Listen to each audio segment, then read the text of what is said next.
আসসালামু আলাইকুম, welcome back to Roksana's kitchen. Fast food আইটেমটা কিন্তু আমরা কম বেশি সবাই খুব পছন্দ করি, আবার অনেক সময় বাইরে যেও খেয়ে থাকি। কিন্তু বাইরে না খেয়ে এগুলো বাসায় বানিয়ে খেলে সবচেয়ে ভালো হয়। দর্শক, আজকে আমি আপনাদের সামনে নিয়ে হাজির হয়েছি সম্পূর্ণ ভিন্ন স্বাদের Malaysian beef curry puff patties recipe. এই কারি পাফ পেটিসটা কিন্তু খুবই মুচমুচে এবং খুবই মজার।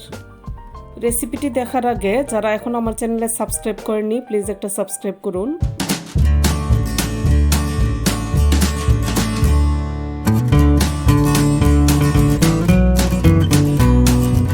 এই কারি পাপটা তৈরি করার আগে আমরা প্রথমে ভিতরে যে পুরটা দিব সে পুরটা তৈরি করে দেখাচ্ছি। এখন কিন্তু শীতের বিভিন্ন ধরনের সবজি পাওয়া যায়, আমি এখানে বিভিন্ন ধরনের সবজি নিয়েছি। তবে আপনাদের কাছে যদি এত ধরনের সবজি না থাকে, শুধু 2টা বা 3টা আইটেম সবজি দিয়েও করে নিতে পারেন, অথবা শুধু বিফ অথবা শুধু চিকেন দিয়েও করে নিতে পারেন। এখানে আমি একটি গাজর কুচি করে নিয়েছি।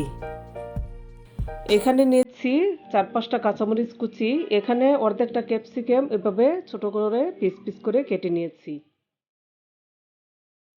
এখানে আমি বাঁধাকপি কুচি কুচি করে কেটে এটা ভাপ দিয়ে নিয়েছি।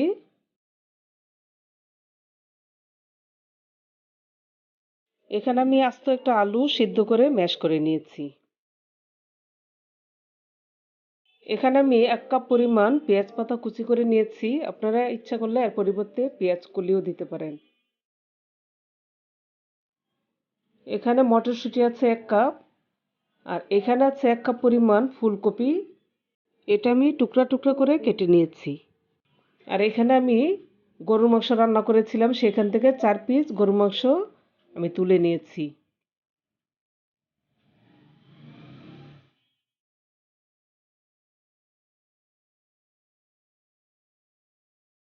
এখন আমি মাংসের টুকরাগুলো হাত দিয়ে চটকে ভেঙে নিচ্ছি। আমার চটকানো শেষ। এখানে যে কাঁচা সবজিগুলো আছে সেগুলো একসাথে আমি একটু ভাপ দিয়ে নিব, তাহলে রান্না করতে অনেক বেশি সহজ হয়ে যাবে, খুব অল্প সময়ে রান্না হয়ে যাবে। আর পেঁয়াজ পাতাটা যেহেতু সিদ্ধ হতে বেশি সময় লাগে না, সেটা আমরা পরে দেব। এদিকে আমার কাঁচা সবজিগুলো সিদ্ধ হতে থাক, অন্যদিকে আমি চলে যাচ্ছি ডো তৈরিতে। এখানে আমি 2.5 কাপ পরিমাণ ময়দা দিয়ে দিচ্ছি।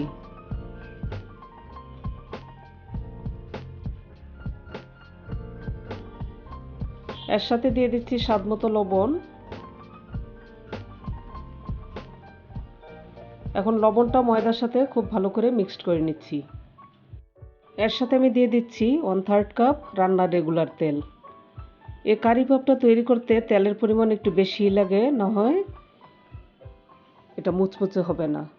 তবে একটু একটু তেল দিয়ে আমি ময়দার সাথে এভাবে মিক্সড করে নিচ্ছি।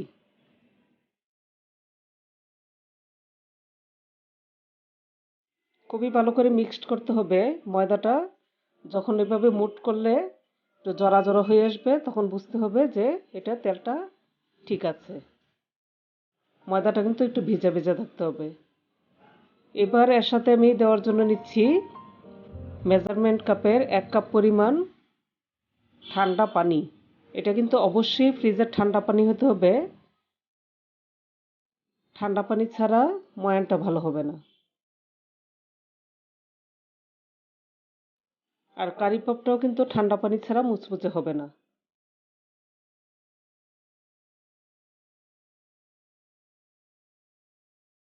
দেখুন, এবার আমার ডোটা তৈরি। আমার পুরোপুরি 1 কাপ পরিমাণ পানি লেগেছে, অল্প একটু পরিমাণ পানি বেঁচে গিয়েছে। এখন আমি 30 মিনিটের জন্য একটা প্লাস্টিক র্যাপার দিয়ে এটা রেস্টে রেখে দেব। ডোটা আমি 30 মিনিটের জন্য রেস্টে রেখে দিয়ে এখন আমি চলে যাচ্ছি ভিতরের পুরটা রান্নায়। এখানে আমি 1.5 টেবিল চামচ পরিমাণ তেল দিয়েছি। দিয়ে দিচ্ছি 1 টেবিল চামচ পরিমাণ পেঁয়াজ। যেহেতু আমি পেঁয়াজ পাতা দিয়েছি, সেজন্য এখানে পেঁয়াজটা কম দিচ্ছি। পেঁয়াজটা দেওয়ার পর খুব বেশি লাল লাল করে ভাজার প্রয়োজন নেই, হালকা একটু নরম হলেই হবে। এখন আমি এর সাথে দিয়ে দিচ্ছি 1 চা চামচ আদা বাটা এবং 1 চা চামচ রসুন বাটা। দিয়ে পেঁয়াজের সাথে খুব ভালো করে মিক্সড করে নিচ্ছি। দিয়ে দিচ্ছি হাফ চা চামচ লবণ,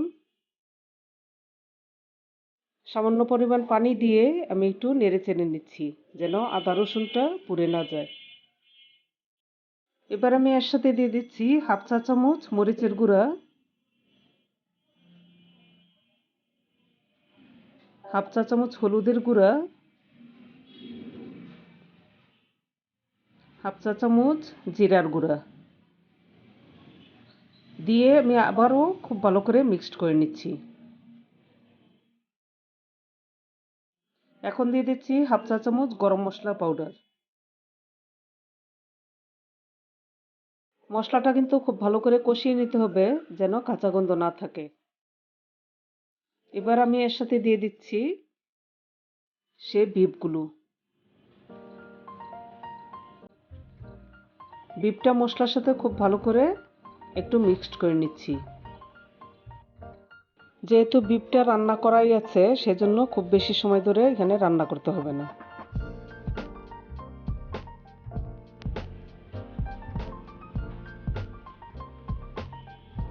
এখন আমি দিয়ে দিচ্ছি কেটে রাখা পেঁয়াজ পাতাগুলো।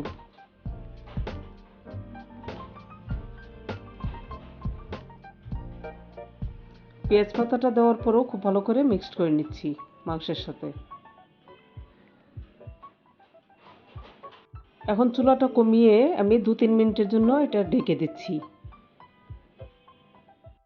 এবার আমি এটার সাথে দিয়ে দিচ্ছি ভাপ দেওয়া বাঁধাকপি এবং বিভিন্ন ধরনের সবজিগুলো যে একসাথে সিদ্ধ করে রেখেছিলাম সেগুলো।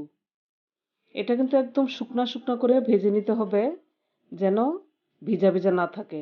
ভিজা ভিজা থাকলে ভিতরে যে পুরটা দেওয়া হবে তাহলে কিন্তু সেটা ভালো হবে না।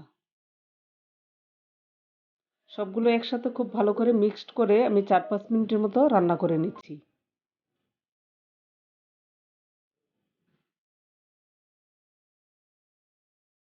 এবার আমি কিছুক্ষণের জন্য ঢেকে দিচ্ছি। এখন চুলার আঁচটা কিন্তু খুব বেশি বাড়িয়ে রাখা যাবে না, মিডিয়ামে রেখে রান্না করে নিতে হবে। আর খেয়াল রাখতে হবে নিচে দিয়ে যেন কোনোভাবে পোড়া লেগে না যায়। এখন আমি এর সাথে দিয়ে দিচ্ছি সেই ম্যাশ করা আলুটা।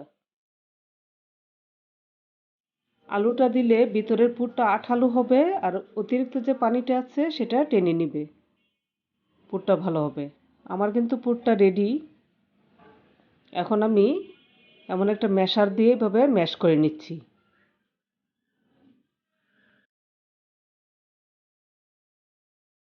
পুরটা এভাবে ম্যাশ করে আমি একদম ভর্তার মতো করে ফেলছি।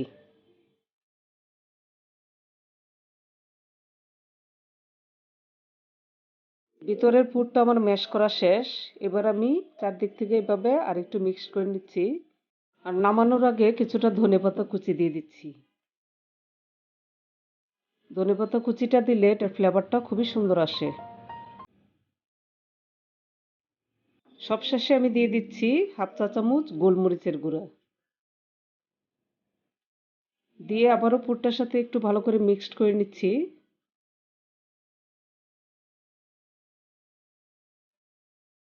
এবার কিন্তু আমার পুরটা রেডি। আমি চুলা থেকে নামিয়ে এটা ঠান্ডা করে নিব।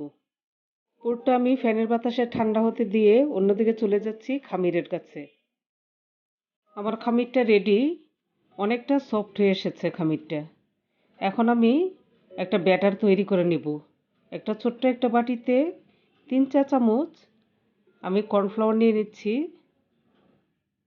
সাথে দিয়ে দিচ্ছি 2 চা চামচ ঘি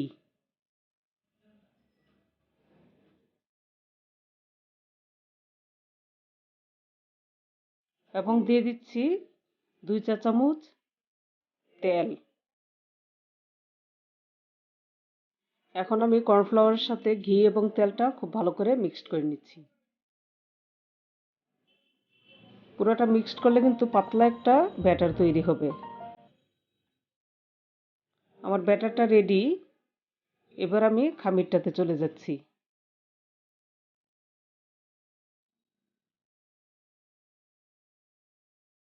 খামিরটা দিয়ে রুটি বানানোর আগে আমি আরও কিছুক্ষণ এভাবে হাত দিয়ে ময়ান করে নিচ্ছি, তাহলে খামিরটা আরও বেশি সফট হবে।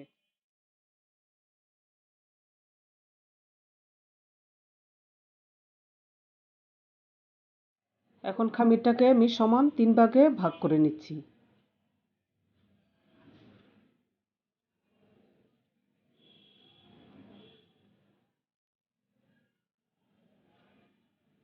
এটা ঢেকে রাখতে হবে যেন ড্রাই হয়ে না যায়। এখন আমি এই খামিরটা দিয়ে লেচি তৈরি করব।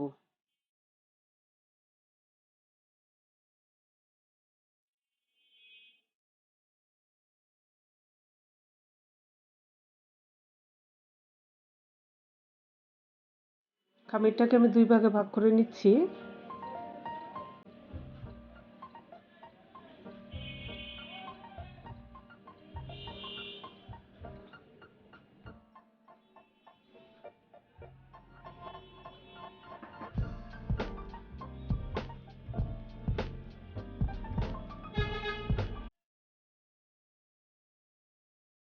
রুটিটা যে একদম গোল হতে হবে এমন কোনো কথা নেই, বাঁকা তেরা হলেও কোনো সমস্যা নেই। আমি এভাবে রুটি বেলে নিচ্ছি। রুটিটা এইভাবে খুব পাতলা করে বেলে নিতে হবে। রুটিটা কিন্তু এমনই পাতলা হবে, আমি একইভাবে একই সাইজের 5টা রুটি বেলে নিয়েছি। এখানে প্রথম রুটিটার উপর আমি এইভাবে ব্যাটারটা দিয়ে দিচ্ছি।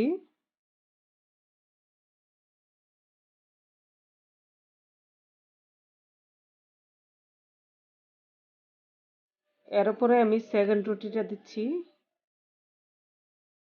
এটা দেওয়ার পরও আমি একইভাবে ওই ব্যাটারটা দিয়ে দিচ্ছি। এরপরে আমি তৃতীয় রুটিটা দিয়ে একইভাবে আমি ব্যাটারটা দিচ্ছি। সবগুলো এইভাবে পরপর দিয়ে ব্যাটারটা দিয়ে দিতে হবে। সবশেষে উপরে যে রুটিটা আছে তার উপরেও ব্যাটারটা খুব ভালো করে মাখিয়ে নিতে হবে। প্রতিটা রুটির উপরে এভাবে ব্যাটারটা মাখিয়ে নিলে ভাজার পর পেটিসের লেয়ারগুলো যেমন আলাদা আলাদা হয়, এটার লেয়ারটাও ঠিক সেরকমই হবে। এবার আমি একদম খুবই চিকন চিকন করে এটা একটা রোলের মতো তৈরি করব। এভাবে 2 হাত দিয়ে বটে বটে রোলের মতো তৈরি করতে হবে।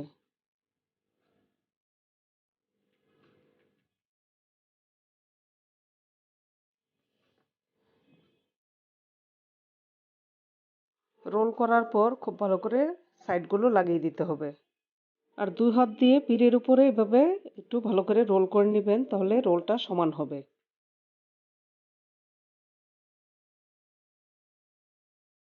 এবার আমি 2 সাইড দিয়ে কেটে একটু বাদ দিয়ে দিচ্ছি।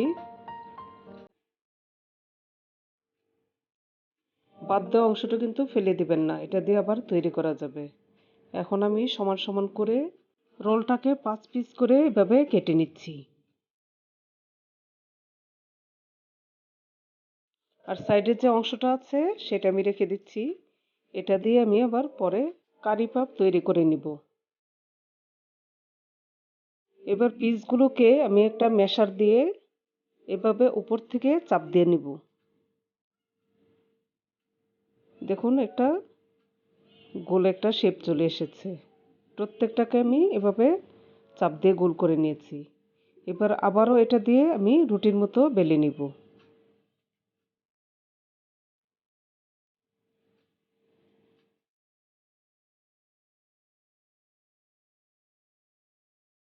এই রুটিটা কিন্তু খুব বেশি বড় করার দরকার নেই, আবার খুব বেশি পাতলা করারও দরকার নেই।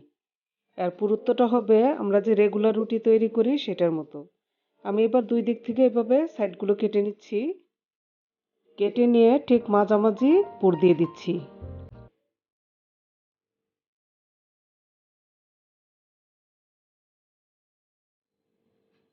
সাইড দিয়ে আমি একটু পানি দিয়ে মাখিয়ে নিচ্ছি যেন জোড়া দিলে জোড়াটা খুলে না যায়।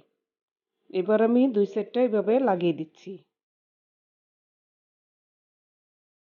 সাইড দিয়ে ডিজাইন করার জন্য আমি একটা কাঁটা চামচ দিয়ে এভাবে চেপে চেপে ডিজাইন করে নিচ্ছি। আপনার ইচ্ছা করলে পুলি পিঠার মতো হাত দিয়ে ডিজাইন করে নিতে পারেন। আমি এখানে 2 ধরনের শেপ দিয়েছি, একটা লম্বাটে শেপ আর একটা হচ্ছে পুলি পিঠার মতো। আপনারা কিন্তু ইচ্ছা করলে এটা সিঙ্গারার মতো শেপ দিয়ে নিতে পারেন। আপনার সম্পূর্ণ আপনাদের পছন্দ মতো শেপ দিবেন। এই কারি পাপটা কিন্তু আপনার ইচ্ছা করলে ফ্রোজেন করেও রেখে দিতে পারেন অথবা সাথে সাথে ভেজেও খেতে পারেন। এবার আমি চুলায় পরিমাণ মতো তেল দিয়ে তেলটা গরম হতে দিয়েছি। এবার আমি কারি পাপগুলো দিয়ে দিচ্ছি।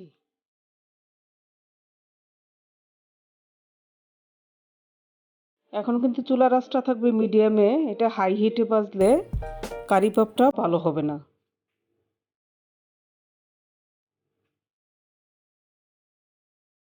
এক পাশে যখন একটু হয়ে আসবে তখন এটা উল্টে দিতে হবে।